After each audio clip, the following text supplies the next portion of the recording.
Sexually Charged Radio. I'm your co-host Ruthie, and I'm here with a super awesome and very attractive, but even more important than that, really, really intelligent. I don't know. Who are you here with? I want to meet this person. Congratulations, you sleep with this person every night. Aw. But I'm so lonely in bed. It's Thomas. It's oh, Thomas. It's me. Oh, it's Thomas. Always humble. So we. I'm not lonely in bed. I should just clarify. No. Well, from time to time. Okay, this is radio, and I should not ask you to tell me everything about your solo bedtime. But you can tell me when we're off the air. So we are doing different episodes where we haven't really discussed the topic a lot ahead of time, but I actually did bring this up ahead of time, but not very much. And I wanted to do something, everything we do is political, but there's so much stuff going on in the country in which I was born and formerly resided in the United States. And when stuff happens in the States, what I've learned now not living in the States is that it can be rather contagious, both the good things and the bad things, to other countries. Mm-hmm. And of course, anytime somebody's doing anything hate-filled and they have a microphone and a video and viewership, then that can be contagious to other people anywhere, because hate can sometimes give people permission to reduce to the lowest common denominator that they have with that person who's getting a lot of attention and in some circles a lot of positive reinforcement for what they're doing. Certainly got a very prestigious, hard to get job out of it, so there you go. And at the same time, there's a lot of people kind of wondering about some of the stuff. What's the big deal about some of these things that are happening? And there's lots of things that are happening that people are asking about that, but perhaps the ones that Thomas and I would be most appropriate to talk about are the ones that might be closest to home for us, while acknowledging our privilege in this at the same time, I think. Absolutely.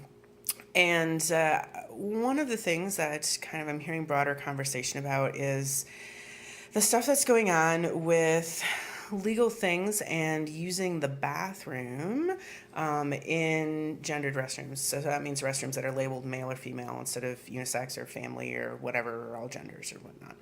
And so there's been efforts to police who gets to use the bathroom based on their genitals or their chromosomes or some sort of ambiguous sex marker, as opposed to people's intuitive sense of self with their gender. And of course, for people who are not binary gendered, there are no binary bathroom options. They're just going with wherever they feel safest, probably.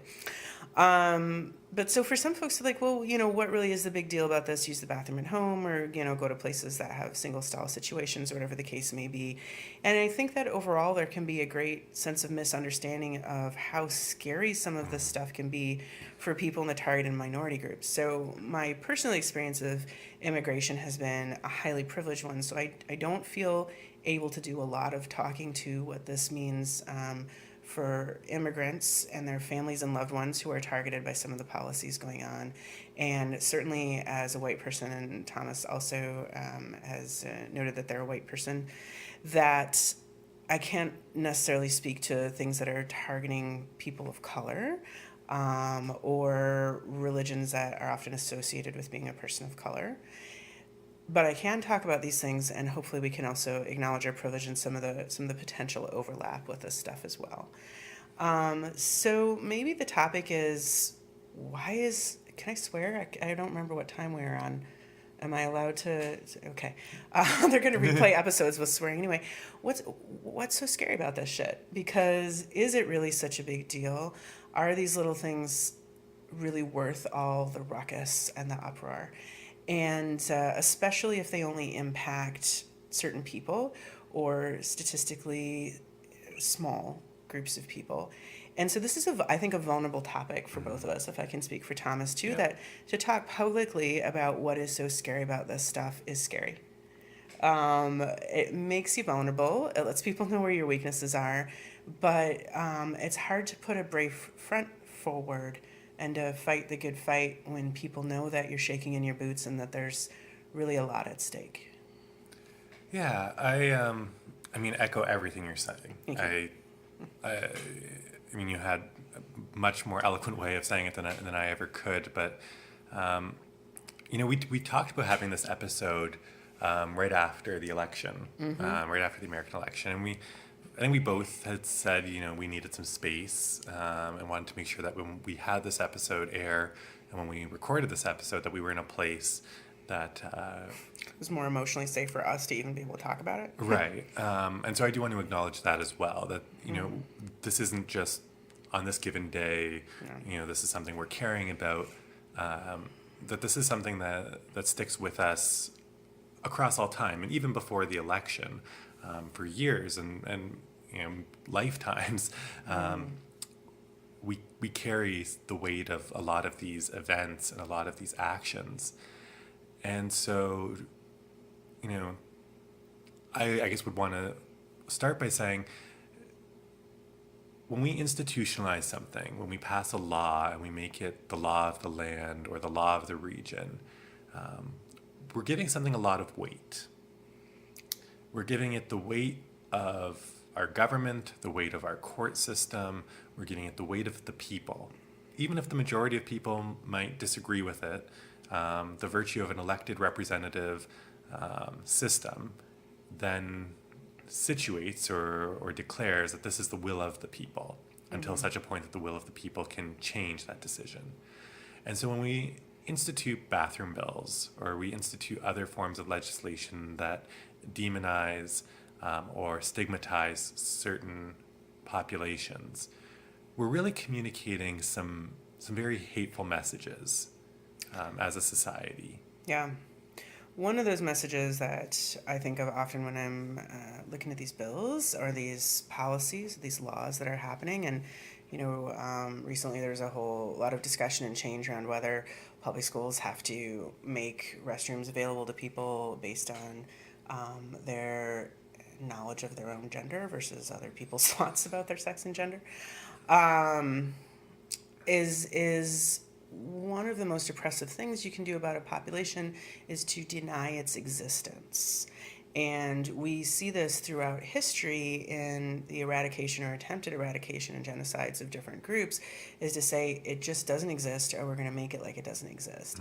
And so to say that folks of this gender category don't exist or don't exist in the way that they identify and categorize themselves is to try to eradicate a group. And that is terrifying. And so a simple message of saying, you can't use this bathroom because you don't belong here, is saying, you're not who you say you are. You're not who you know yourself to be. And if you really know yourself to be this way, and I say you're not, I say you don't exist. And a lot of these laws, they base it off of what the marker is on your birth certificate.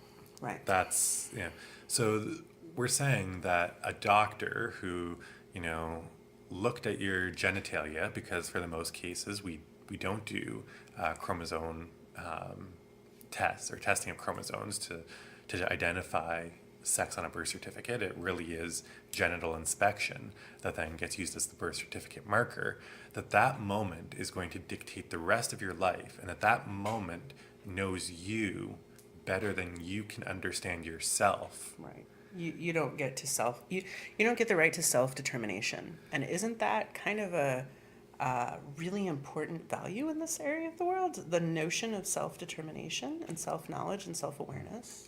And that someone else gets to say that, hey, I want to see your birth certificate to know if you're allowed to use this washroom.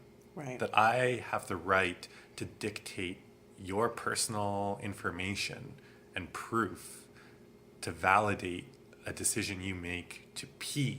Right. Or poop. Or just wash your hands. That is so dehumanizing. It's not about the bathroom at all. So first of all, it does cause a lot of stress all day long to try to figure out using the restroom, right? Like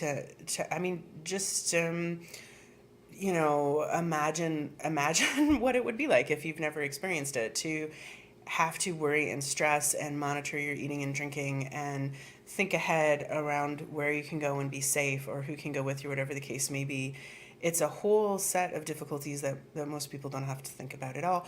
Or to go where you know, into the restroom you know will be most socially acceptable, but to feel sick to your stomach about it every time because you are violating your sense of who you are, and perhaps it makes you feel dysphoric or wrong in your body, right?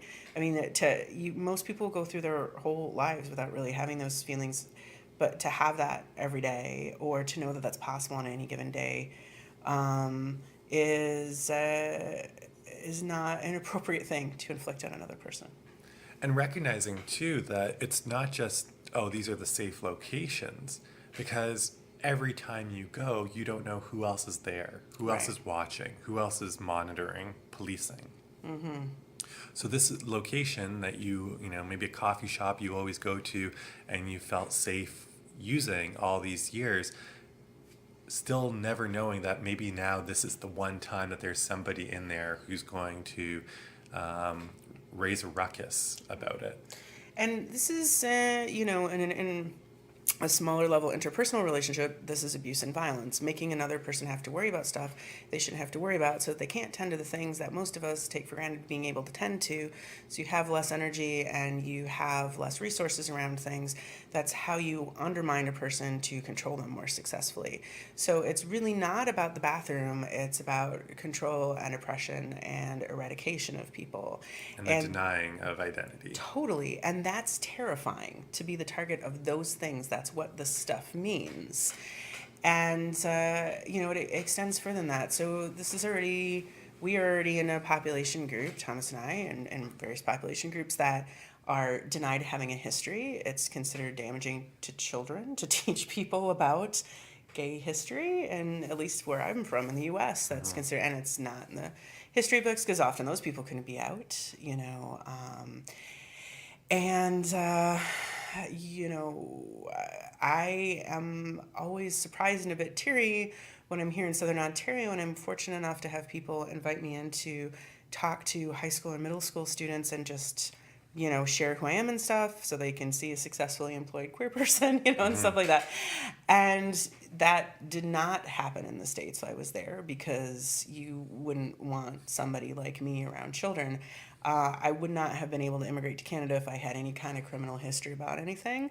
So you can take for granted that I don't, and I shouldn't have a criminal history about anything. There's nothing hidden about that.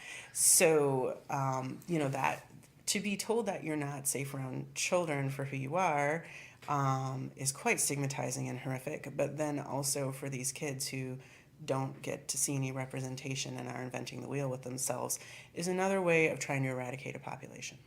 Well, and a colleague of ours has done some research around teachers in Ontario, and the findings being very similar that teachers could not be out in our school system. So I don't want it to just be this is a south of the border problem. Right. This No, it's yeah. across the globe, and in certain countries much worse than others. And Well, it's easier to invite in a guest lecturer like me than for a teacher to be out because at the end of the day I leave and I'm not worried about my job, but for that teacher they have to continue on with that.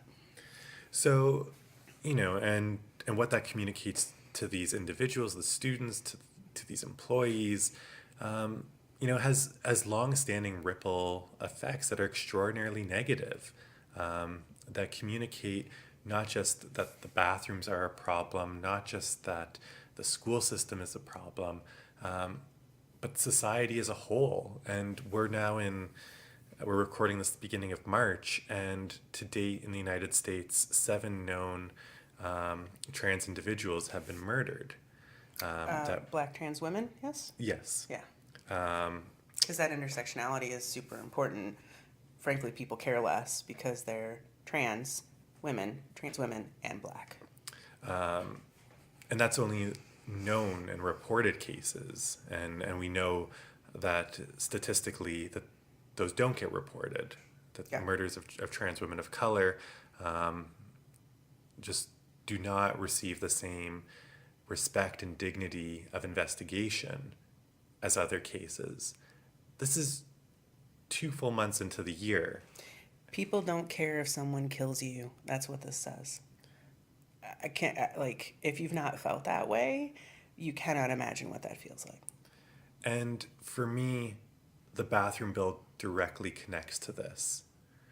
Because if you can deny someone access to a space, a fundamental space to relieve oneself, then how is anything else in society suggesting that you're important or valued or part of it Or exist. or exist? Just pausing for a moment to note that you're listening to 93.3 FM on CFRU, which is available at cfru.ca. And you can search Sexually Charged Radio on YouTube to hear things online. You can send in your own questions and topics to asksc@uoguelph.ca, where some great students at Student Wellness who help us out with the show and make it possible will field your questions and forward some onto this. Thomas, I'd like to take it super vulnerable, if this is okay with you, and just start listing stuff that scares us. So here's one for me. So when I am worried that something will go wrong because I'm gender non-binary or queer, I rely on my whiteness and my way of speaking in a very educated manner, because I've been to school for a long time, so that kind of education, to get me out of problems. So if I feel like I'm interacting with a healthcare practitioner who seems to be homophobic or whatever the case may be, I rely on that other stuff to try to get what I need in order to be okay, or for my loved one, advocating for a loved one. And that is so wrong, to have to fall back on these other privileges that lots of folks do not have to fall back on. They're just screwed. And I'm scared of when that isn't enough and isn't going to work. And I'm scared for when it isn't going to work, when I try to leverage that on behalf of people who don't have that. And I'm scared for folks who have never had that to fall back on. So I'm scared, nervous, anxious about crossing the border, and the sense that someone could ask to look on my phone and see that I have dating apps on my phone that would suggest that I'm a gay individual, and that they could look through that and see things that could then give them the power, or that they would use their power to declare that I'm unfit to enter a country because of who I love or who I have sex with, and that I feel unnerved that some part of my identity like that could be used to negate access to another space, but yet recognizing that the privileges that I do hold make it significantly easier in spite of that fear. I mean, it's basically criminalizing a part of your identity, right? It's putting it on par, and also making it harder for you to see loved ones and job things and those functional stuff, but also just what that means about who you are. I'm worried that this radio episode will screw up my ability to move between countries, and worse yet, that perhaps someone will hold this against one of my loved ones or somebody that I live with or I'm close with, and that this will, because I am a permanent resident of Canada, but I'm a citizen of the United States at this time, and I'm worried that I won't be able to see the family that I have there, or the job things, or that there will be, I know what they do with people who cross the border that they want to disappear. I don't know everything. I know some of it. That scares me. I'm scared about holding hands with partners when I'm out in environments that I don't know.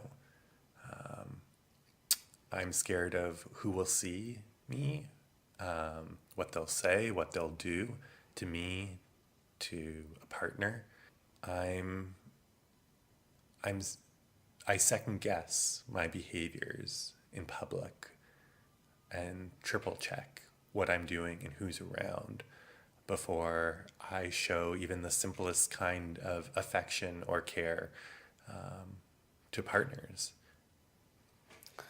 I'm scared that myself or one of my loved ones will be too queer to get good medical treatment in a situation of emergency, and there will be no one there to advocate for us.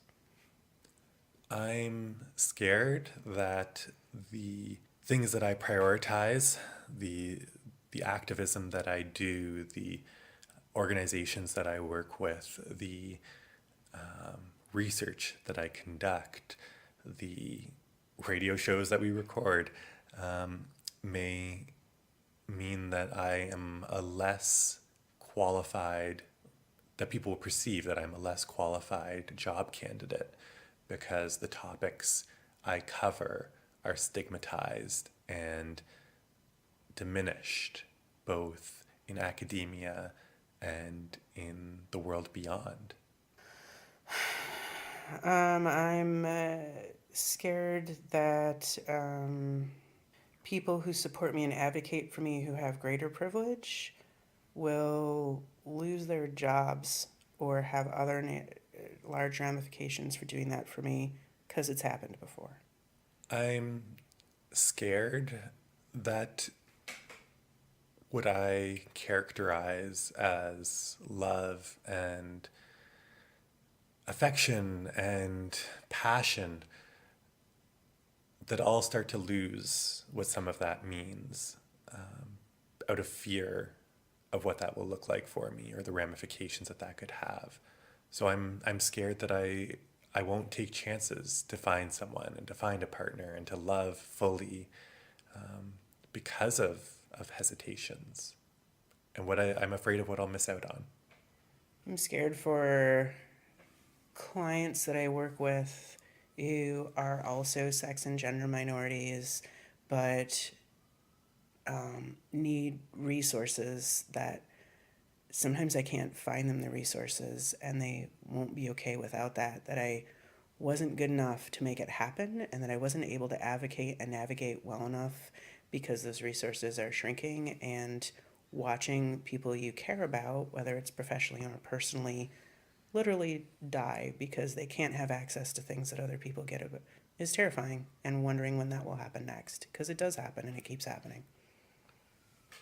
I'm scared for all of the individuals who are living in countries where homosexuality is criminalized.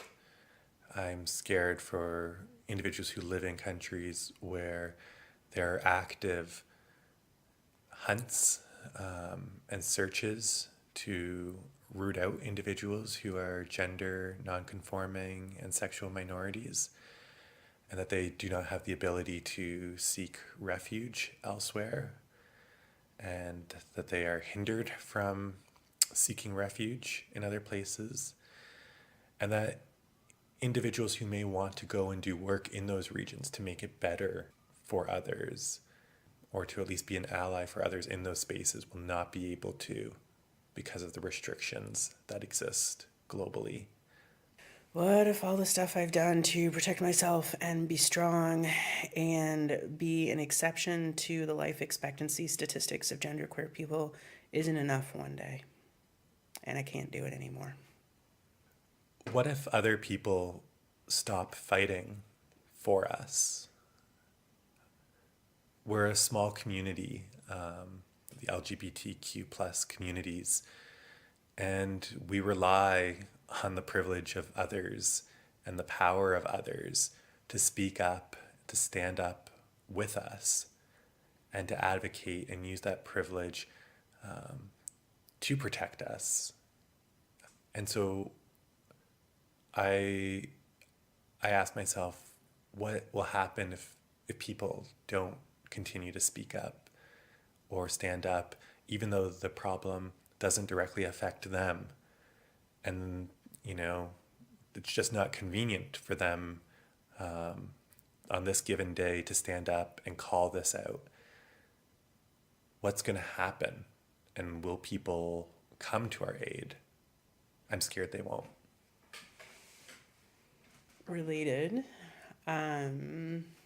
what will happen if people think this is temporary or think that this is new, that we have made it through other governments who have been oppressive or disregarding or genocidal, whatever the case may be, ignoring that many people didn't make it through that?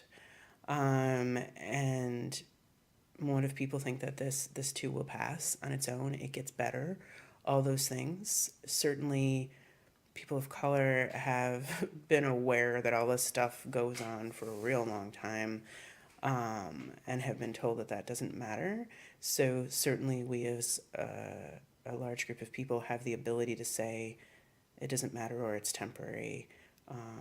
What will it take for people to stop thinking of it that way? I still want to have hope.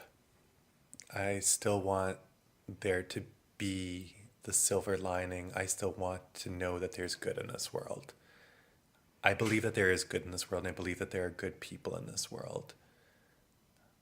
And I really hope I never lose that little piece of optimism inside of me, that voice that says good things will happen when good people stand up and speak out.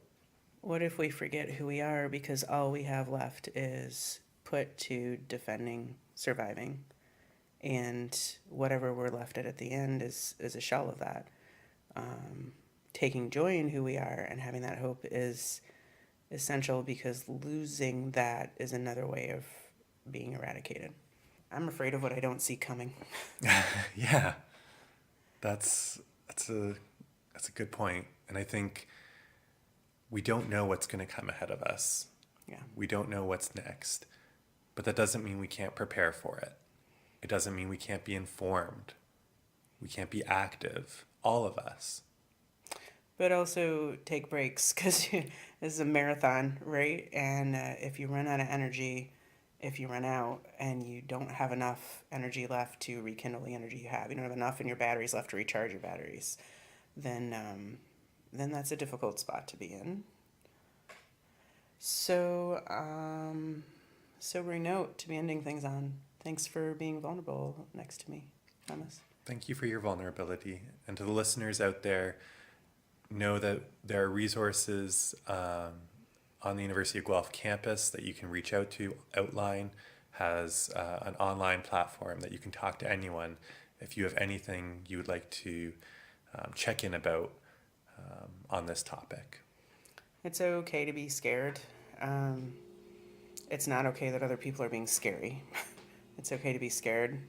It's okay to be not sure how things will go. But damn it, we gotta seriously hold hands with each other through this, and not close our eyes permanently. Sometimes you gotta close your eyes for a day or two, and not let somebody else get thrown under the bus so that we can make it okay for ourselves. Thank you for listening to Sexually Charged Radio.